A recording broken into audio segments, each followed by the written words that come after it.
지난 시간 조금 지루할 수 있는 역사 이야기 때문에 이것이 경제 채널인가 역사 채널인가 조금 구분이 안 가셨던 분들도 계실 겁니다. 그런데 지금 이렇게 긴 역사적인 배경을 이야기하는 것은 과연 영국이 왜 산업혁명에 이르게 될 수밖에 없었는지, 그리고 자본주의가 왜 영국에서 발생할 수밖에 없었는지를 추적하는 중에 있습니다. 그것을 이야기하기 위해서는 많은 배경들이 설명되어야 되기 때문에 어쩔 수 없이 이야기하게 된 점 양해 부탁드립니다. 그렇다면 본격 TMI 방송 당나귀 삼촌 두 번째 시간을 시작해 볼 텐데요. 저는 영국 현지에 나와 있고요. 비가 많이 와서 지금 저는 숙소에 들어와서 숙소 발코니에서 지금 촬영하고 있습니다. 저는 당나귀 삼촌의 제작, 기획, 편집을 맡고 있는 OPD고요. 그럼 영국 산업혁명의 두 번째 시간 속으로 들어가 보시죠. 지난 시간 엔클로저 운동으로 영국은 농업 생산성이 높아졌고 노동에 있어서 근대적인 계약관계가 성립되었으며 인구가 증가하게 되었다는 것을 알 수 있었습니다. 거기에 중요한 특징이 하나 더 나타나는데요. 바로 중소영주들이 대규모로 등장하게 된 것입니다. 영국은 귀족제도가 특이한 나라입니다. 자기가 없는 사람은 귀족의 대우를 받지 못했죠. 그리고 그 자기는 장자한테만 상속이 되었습니다. 그러니까 둘째나 셋째로 태어났다면 아버지가 자기를 가지고 있다 하더라도 귀족이라 할 수 없었습니다.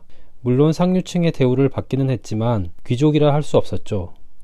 심지어 자기를 가진 집안의 맞이라고 해도 아직 자기가 수여되지 않았기 때문에 진짜 귀족이라고 할 수는 없었습니다.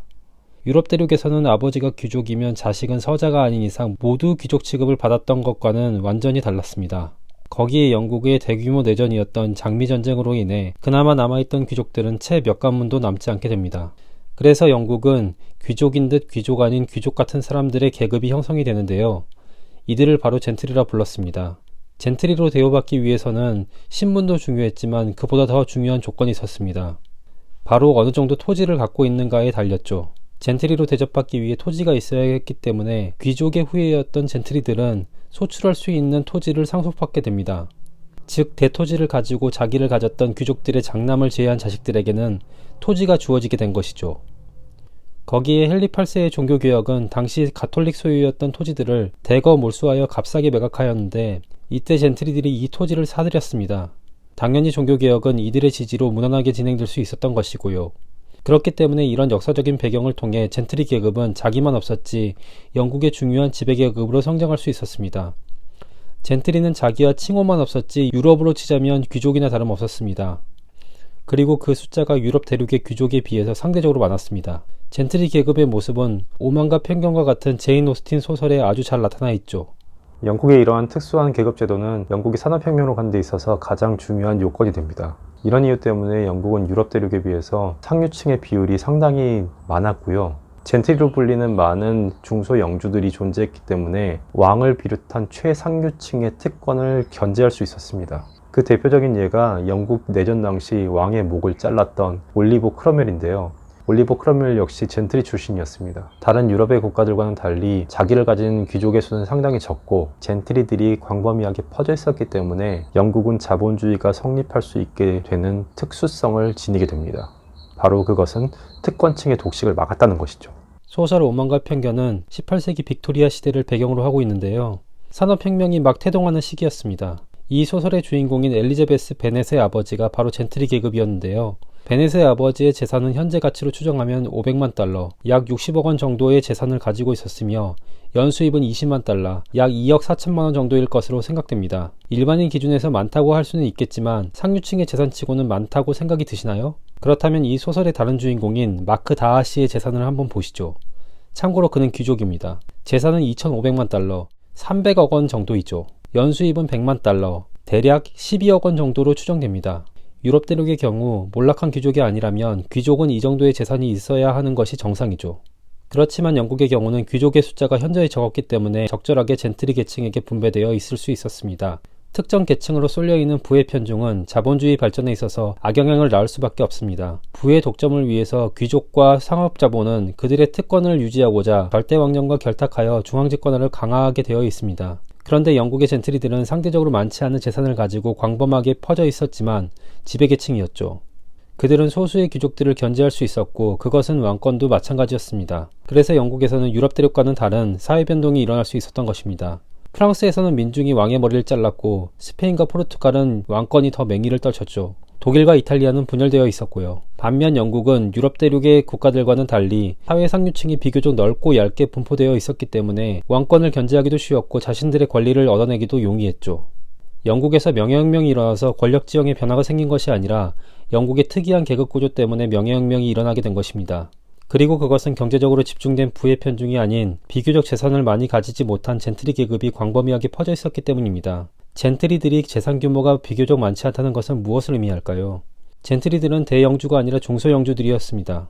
많은 토지를 소유하고 있지 않았다는 것이죠. 그렇다면 생각해보죠. 과연 농민들 중에는 성공한 사람이 없었을까요? 당연히 있었습니다. 그 계급을 요먼이라고 하는데요. 젠트리 계급보다는 재산이 많지 않았지만 성공한 자영농들이 영국 사회에는 광범위하게 퍼져 있었다는 것입니다. 요먼은 피지배층이었던 농민들이 상류층이었던 젠트리들을 견제하는 데 있어서 가장 강력한 고리가 되게 됩니다. 게다가 젠트리들은 동인도 회사가 특권을 가지고 부의 독점화를 시도하고 왕권이 강화되는 과정마저 좌절시킵니다. 의회를 통해 동인도 회사의 독점권을 무력화시켜버린 것이죠. 영국은 프랑스, 스페인과는 다르게 식민지 경영과 무역으로 벌어들인 막대한 부가 투자 가능한 자산으로 축적될 수 있었던 것입니다. 특권층에게 부의 쏠림 현상이 일어나는 것이 견제되었고요. 젠트리들은 자신들의 권리를 관철시키기 위해 왕과 척을 지게 되었습니다. 하지만 민주주의가 이런 현상을 만든 것이 아닙니다. 당시 영국은 젠트리들의 합의체인 의회를 통해서 사회 상류층이 왕권을 견제한 것일 뿐입니다.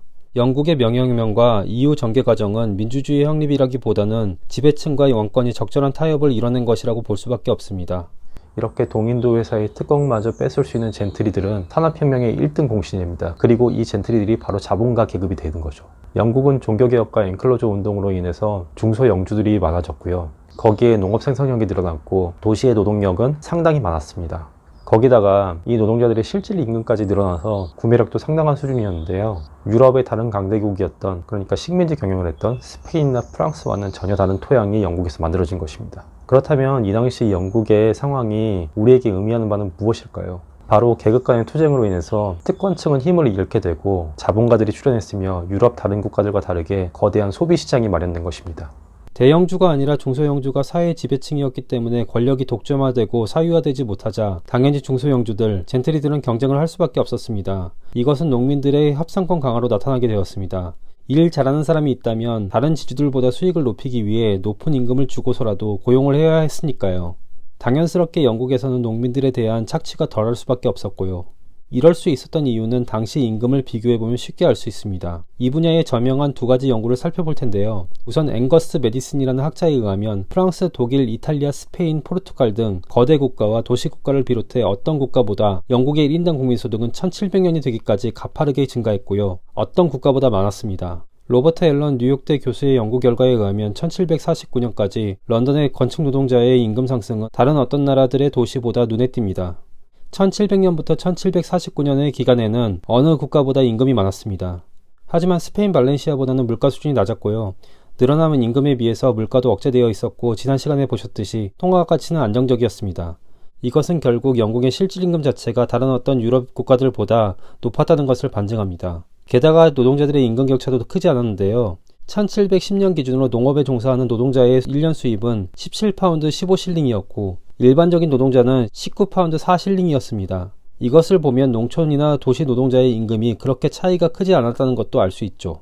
당시 영국은 소득 분배가 비교적 균등했고 소득도 대륙에 비해서 높았죠.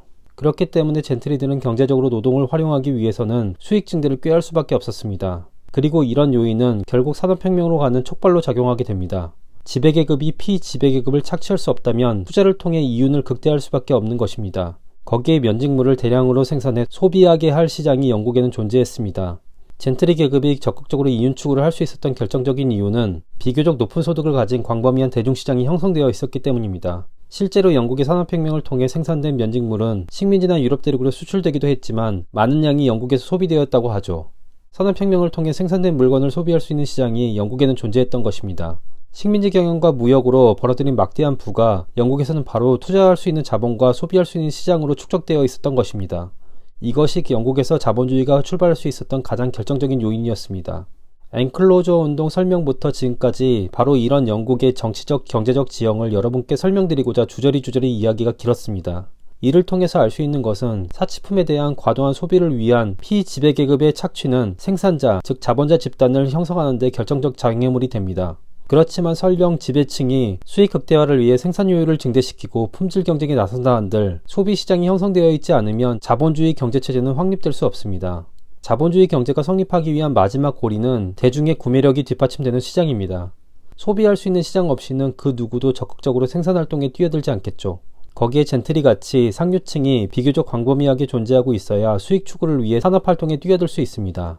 결국 아담 스미스의 가장 기본적인 명제, 수요와 공급 법칙이 이 두 가지가 있어야 작동하게 되는 것이죠. 자본주의는 이 두 가지가 균형을 이루지 못한다면 시작되지도 못했고 유지될 수도 없는 것입니다. 그런데 우리는 항상 간과하는 것이 있습니다. 바로 수요의 존재입니다. 그리고 그 수요를 뒷받침하는 것은 다른 무엇보다 대중시장, 즉 비교적 높은 구매력을 가진 대중이라는 사실이죠. 영국의 특수한 상황은 우리에게 많은 시사점을 던집니다.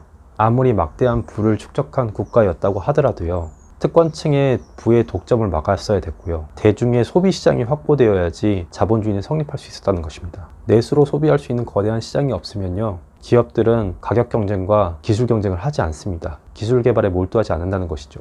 왜냐하면 이 시대는 지금 우리가 경험하고 있는 자유무역 시장이 존재하던 시대가 아니었습니다. 결국 가장 중요한 것은 두 가지입니다. 특권층의 부의 독점과 내수를 소비할 수 있는 시장이 존재해야 된다는 것이죠. 공급을 할 수 있는 집단과 수요를 할 수 있는 시장이 없다면 자본주의는 성립할 수 없다는 것입니다.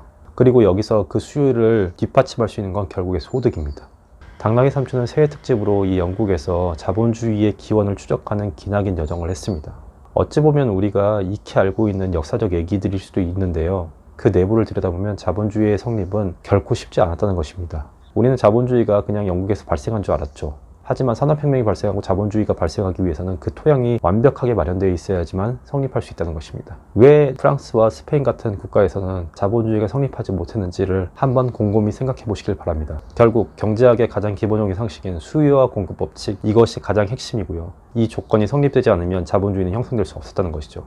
왜 조선시대에는 자본주의가 성립할 수 없었는지, 그리고 왜 동양에서는 자본주의가 성립할 수 없었는지 곰곰이 생각해 보시면 또 재밌을 것 같습니다. 그런데 이 이야기들은 한국 경제도 시사하는 바가 많습니다. 과연 자본주의를 발전시키고 지속시키기 위해서는 무엇이 필요할까요? 한국 사회의 부의 독점 현상은 얼마나 심각한 수준일까요? 우리는 특권층이 부를 독점하고 있을까요? 그리고 우리에게 해외 무역 이외에 소비할 수 있는 거대한 시장이 존재할 수 있을까요? 그리고 그 시장을 견인할 만큼의 소득은 뒷받침되고 있는 것일까요? 인구 5천만 이상의 국민소득 3만 불 이상을 달성한 국가는 많지 않습니다. 과연 한국이 자본주의를 발전시킨 그 나라들에 비해서 부족한 것은 과연 무엇일까요? 기업가의 이윤 추구와 대중의 소비가 적절하게 균형을 이루어야지 자본주의는 건강하고 발전할 수 있습니다. 소득이 상승하여 구매할 수 있는 시장이 존재해야지만 자본가들은 기술 경쟁에 훨씬 더 발빠르게 뛰어들 수 있고요. 그렇게 돼서 투자는 촉진되고 기업은 혁신을 이루게 됩니다. 이 간단하고 명확한 경제학의 공식에서 어느 하나라도 빠진다면 자본주의는 더 이상 발전할 수 없게 되는 것입니다. 아담 스미스의 가장 고전적인 경제학의 원리, 보이지 않는 손이 작동하기 위해서는 공급과 수요가 적절하게 균형을 이루어야 되는 것입니다.